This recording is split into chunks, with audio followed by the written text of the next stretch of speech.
والله يعني انا اقول له انه بعيدا عن اخ، وان هو اخ عزيز ليا وصح صديق من زمان جدا، ان هو السنه دي الحمد لله اثبت نفسه كويس جدا، ويا رب دايما في نجاح ونكسر الدنيا بقى. احنا اللي جايين برضه ان شاء الله جيل كله ان شاء الله. لا بص، انا لو هقول، انا بقول ايه، بقول لكل مجتهد النصيب.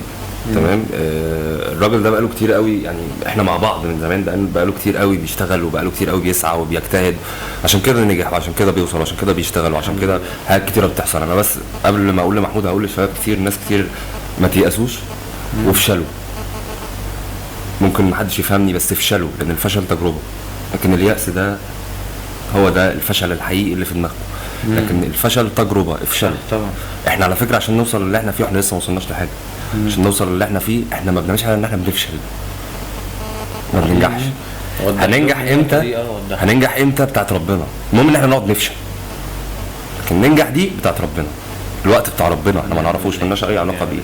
لكن الاجتهاد والسعي ده بتاعنا احنا. واوعى تحط لحلمك وقت.